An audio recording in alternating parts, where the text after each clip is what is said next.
Chancellor Rachel Reeves had previously been brutally branded Rachel from accounts over errors made in government, and now she's been annihilated on live TV.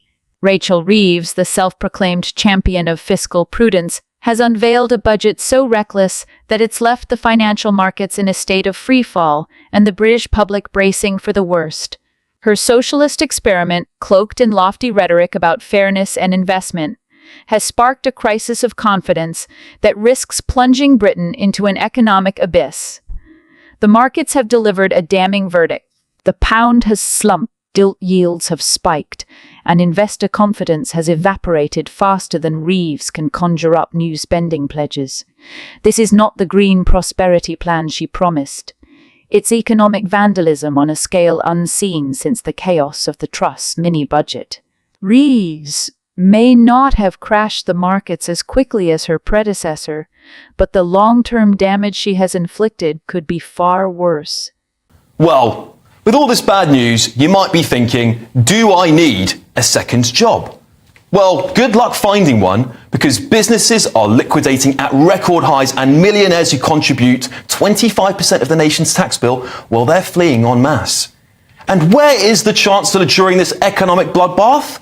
One might imagine she's lounging in business class, coming back from securing a measly £600 million deal with China as our economy burns.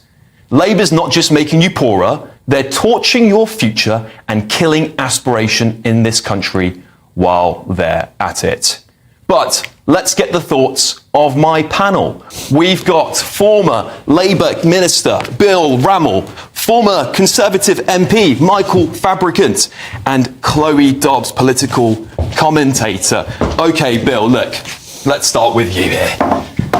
Isn't this just an absolute disaster? The budget has gone from worse to worse. The British people want answers. And the Chancellor, well, she's been off in China. Where is she?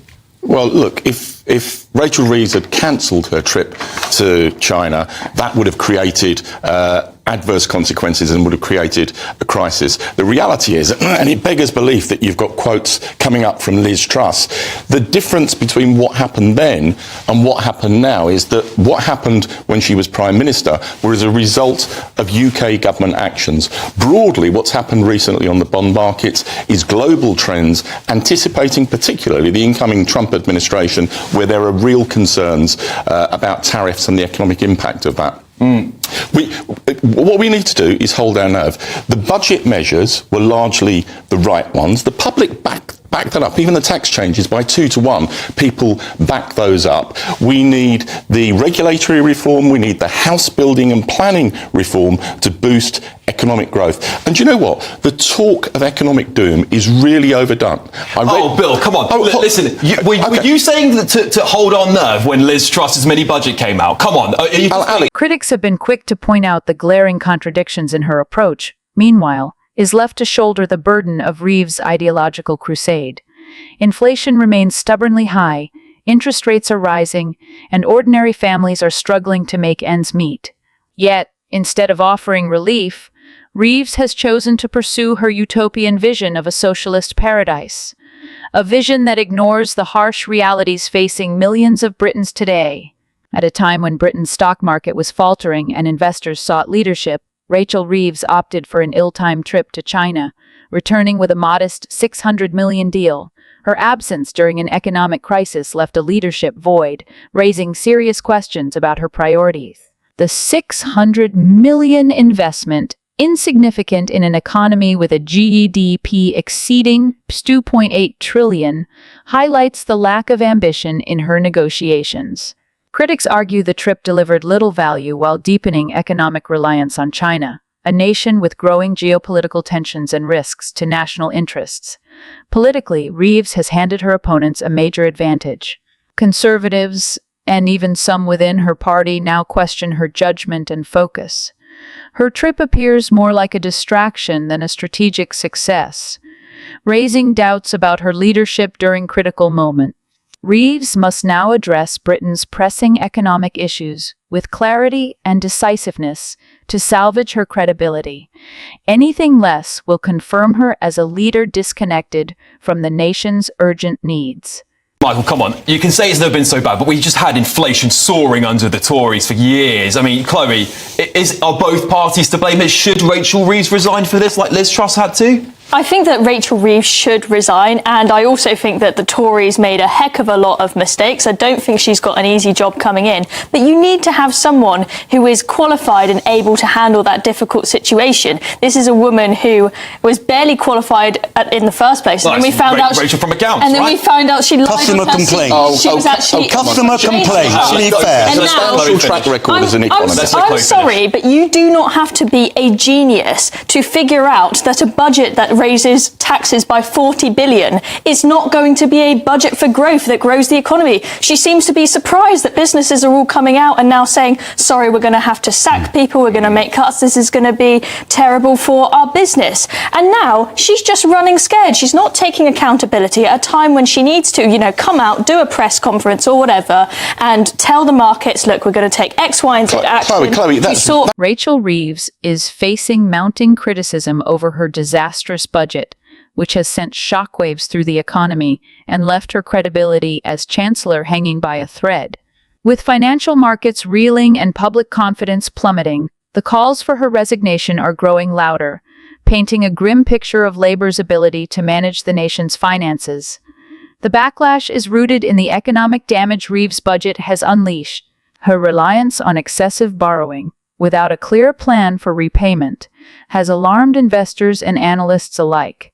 Instead of delivering stability, Reeves has deepened fears of long-term fiscal mismanagement, driving up gilt yields and further shaking the foundations of the UK's fragile economy. Inflation, already squeezing households to the brink, risks being exacerbated by her reckless spending spree, leaving ordinary Britons to shoulder the burden of higher prices and rising interest rates. Even more damning is Reeves' failure to provide accountability or transparency in her budget. Key questions about how funds will be allocated remain unanswered, fueling concerns that her fiscal plans are little more than ideological posturing.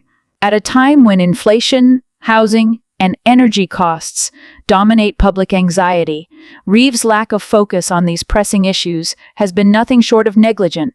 Her budget appears detached from the realities faced by millions of struggling families. The political fallout has been swift and unforgiving. Critics within her own party are beginning to question her judgment, while opposition figures have seized the opportunity to highlight Labour's apparent economic incompetence. Reeves' actions are not only undermining her position, but also jeopardizing the broader credibility of Labour as a viable government in waiting. Her failure to articulate a coherent vision for Britain's future economic growth has handed her opponents a potent weapon to wield in the court of public opinion. As calls for her resignation gain momentum, Reeves is facing a stark choice. Confront the mounting backlash with a clear and actionable plan to restore economic confidence, or risk dragging Labour further into disarray. For now, her handling of the budget is a glaring example of poor leadership at a critical moment for Britain's economy. Reeves may have entered her role promising a new era of fiscal responsibility, but her actions have delivered the opposite. Instead of leading Britain out of its economic malaise, she has deepened it, leaving a legacy of uncertainty and discontent. If Labour hopes to salvage its economic credibility, it must reckon with the damage done by Reeves' misguided policies. And soon. Thanks for watching. Don't forget to leave your thoughts in the comments below, like this video, and subscribe for more updates. Join our Telegram community to stay connected and get exclusive content. See you next time.